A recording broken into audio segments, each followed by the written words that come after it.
Quick disclaimer before we jump in. This isn't about Beth Harmon's intense chess showdowns on Netflix. No drug-fueled chess geniuses here. Today, we are talking about the real Queen's Gambit, the opening that's been turning chessboards into battlegrounds long before binge watching was a thing. So, grab your pawns, leave the drama for the TV, and let's get ready to outsmart our opponents one gambit at a time.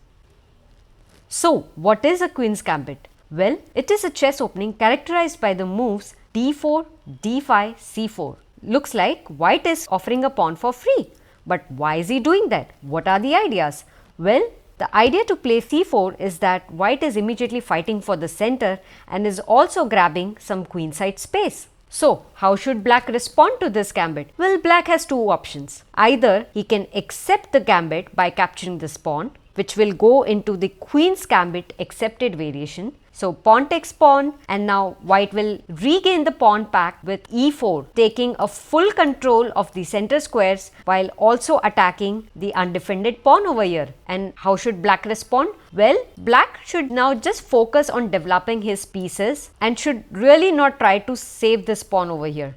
Because if he tries to get greedy and plays a move like b5 in order to protect this pawn, then the game would go in white's favor because there are a lot of traps in such variation. So, for example, if black plays b5 in order to protect this pawn, then white can immediately challenge this b4 pawn with the move a4. Now, after this pawn falls, this pawn is falling too. If black tries to provide extra defense to this pawn with the move c6, then pawn takes pawn, and now white can develop with a tempo and attack this pawn again. Let's go back. If white tries to protect the pawn with the a pawn, then that isn't a good move because after these captures, black will simply just lose a rook. So therefore, it's not a wise idea to hold on to this pawn. Black should just simply focus on developing his pieces over here, so he can either play e6 or knight f6 and continue to play a normal game. Now let's look at the second option that black has. If he doesn't want to accept the gambit, then he can choose to reject the gambit. That means black will not capture the pawn and will play some other move on the board. So what are the popular options that black might play? Well,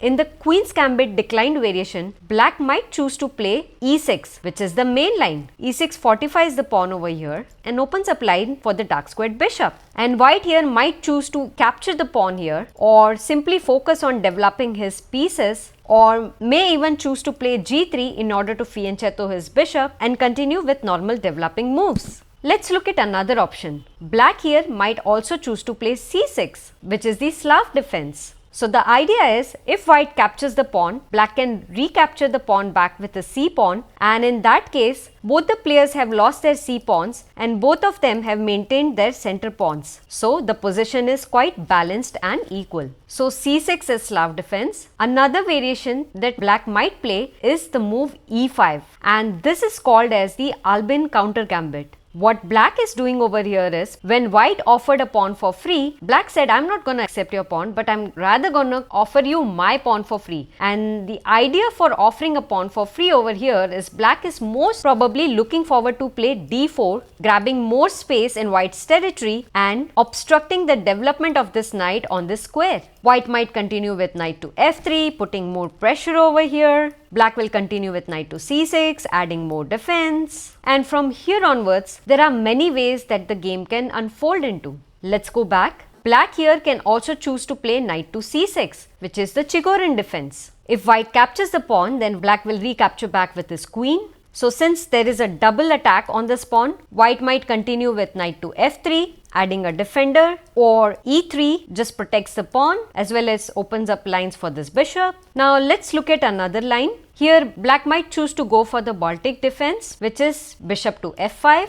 And the idea is, after pawn captures pawn, black might first choose to capture this knight over here, because if he captures the pawn first, then white will gain a tempo by playing knight to c3 and thereby attacking the queen. So a lot of players over here first capture this knight, rook captures bishop, and now queen captures pawn, and white will now just continue with his development with knight to f3 and other moves. Let's go back. Black here also might choose to develop by playing knight to f6, putting more pressure over here. And white will continue to develop his pieces by playing knight to f3, knight takes pawn, knight b to d2, and so on and so forth. Let's go back. Another bold way that black might choose to play over here is the move c5, and this is called as the Austrian variation. Black is going really bold over here, and white here will just exchange pawns with pawn takes pawn, queen takes pawn, knight to c3 developing while also attacking, so gaining a tempo. Queen takes pawn. So now black is up a pawn over here, and now queen takes queen, pawn takes queen, knight goes to b5, threatening to launch a fork attack. So knight to a6 is the only way to stop this attack. White will continue his development with knight to f3, putting more pressure over here, knight to f6, and white will eventually win the pawn back. Now let's look at the martial defense, and that comes with the move knight to f6. So when white is attacking, black is simply developing while also providing support to this pawn. So pawn takes pawn, and interestingly, there are a lot of ways black can respond over here. He might play g6 in order to fianchetto to the bishop. He might also play c6 and offer another pawn so that he can capture back by developing his knight while also putting more pressure over here. Or he might just simply capture this pawn with the knight and equalize the game.